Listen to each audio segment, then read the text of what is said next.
It's time for Justice for the People with Pastor Charles Bennett. Justice for the People, exploring issues involving corruption and injustices in the Tri-Cities. The opinions expressed on this program are those of the guests and Pastor Bennett, and not necessarily those of the moderator, management, staff, or advertisers of WHAP. Here now is Pastor Charles Bennett and Justice for the People.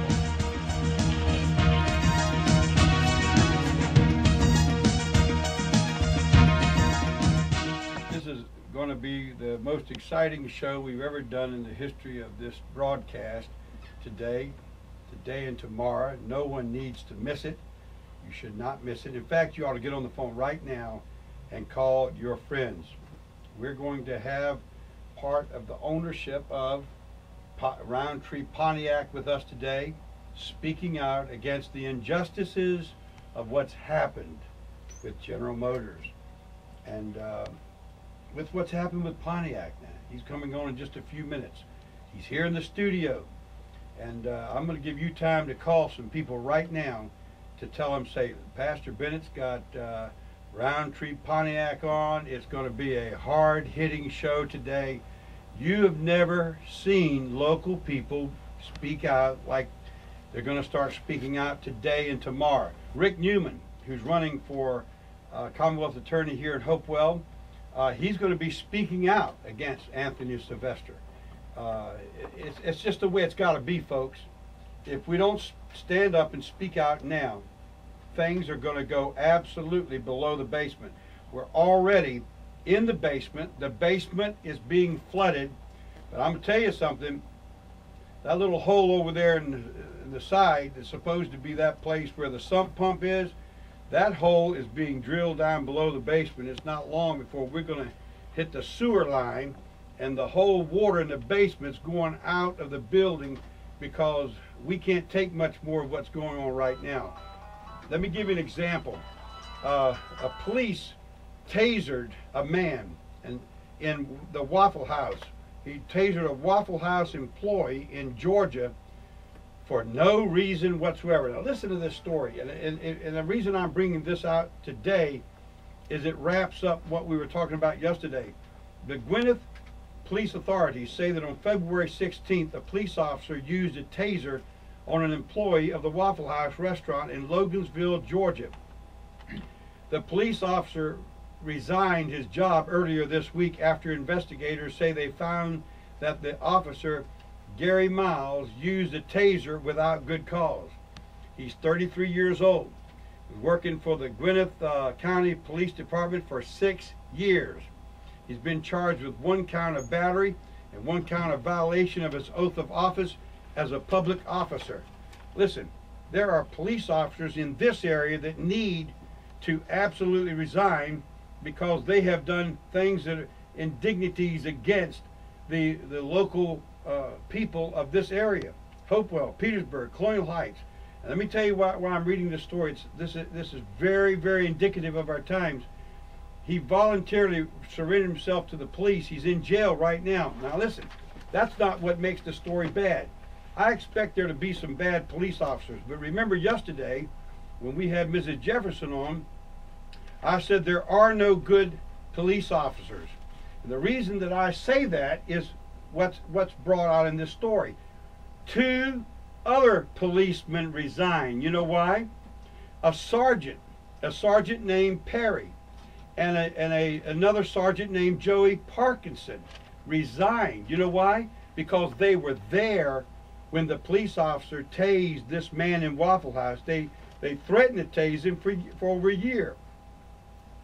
They were there, and they refused to report it. Now, let me tell you something. I'm talking to every police officer that's in this area, within the sound of my voice. I know you're listening to me. And when you know that other officers are doing things that are wrong, that are morally wrong, that are legally wrong, and you say nothing, it makes you a participant of their evil deeds. And God is going to reserve a special room in hell just for you, because there's no excuse for police officers to cover for other police officers. That code that you had worked in a day when officers were making mistakes. But that code that says you never ever turn in another officer does not work in a day when the officers are immoral and those officers are operating illegally. I even have a report, and I refuse to give any of my sources. Your sources are safe with me. But someone reported to me in times past, not within the last month or two, how that they saw an officer rob a jewelry store, watched the whole thing, and they were just a citizen.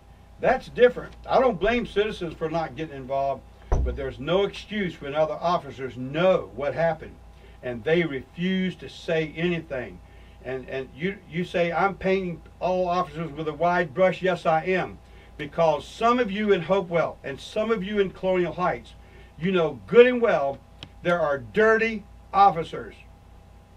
And if you're not a dirty officer, it's time to start speaking up. Because if you don't speak up, I pray God reserves even an inner chamber in that special room in hell just for you. This man was tasered for no reason whatsoever. Danny Wilson insists he never saw it coming on February 16th. The amazing thing to me is that there's an honest chief of police down there that uncovered it, that Internal Affairs actually did their job.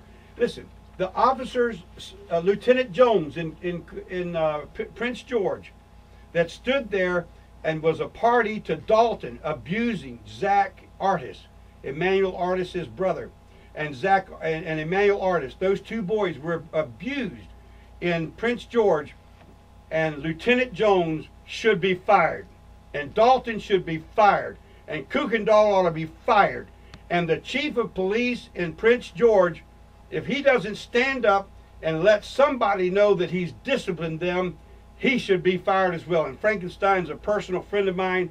I love the man dearly, but I'm telling you, I haven't heard one thing except arrogance out of the Prince George Police Department in reference to the way they treated those two black boys down there, and there's no excuse for it. And I'm telling you, around the country, with Obama being president, as bad as I think that man has done, one thing he's not going to tolerate is the railroading of poor people. He's not going to tolerate it, and you better believe that your easy street is going to be cut off. A dead end sign is going to be put up. The FBI is going to start coming for some of you officers and some of you chiefs that refuse to do your job. I'm calling for the resignation of Lieutenant Jones, who was involved, Dalton and Kuykendall. I'm calling for the resignations, if for no other reason, for what happened in Georgia. Because this just as bad a situation happened in Prince George, and it was covered up, and the state police made their report, and we have yet to get a report, just like Mrs. Jefferson never got her report. Mr. Newman's going to be on tomorrow, and we're going to have a very hot discussion concerning what's wrong with the Commonwealth Attorney Office here in Hopewell, Virginia. And you need to start telling your friends, don't miss 4 o'clock to 5 o'clock. You can miss the 6 o'clock news, but you can't miss Justice for the People. I am your host, Pastor Charles Bennett, and the lines are open, 452-4999. And if you want to debate me on whether or not police officers ought to be fired for covering up for other police officers, and you want to debate me on not all officers are bad, I'm telling you, I doubt there's a single officer in Hopewell that's opened their mouth when they see other officers do something wrong. And if that be the case, they're all bad. Same way with Colonial Heights, Prince George, Chesterfield, all of you officers that refuse to report when other officers commit crimes or when they lie in court or when things are not right, you officers are just as wicked as the officers that are doing these evil deeds.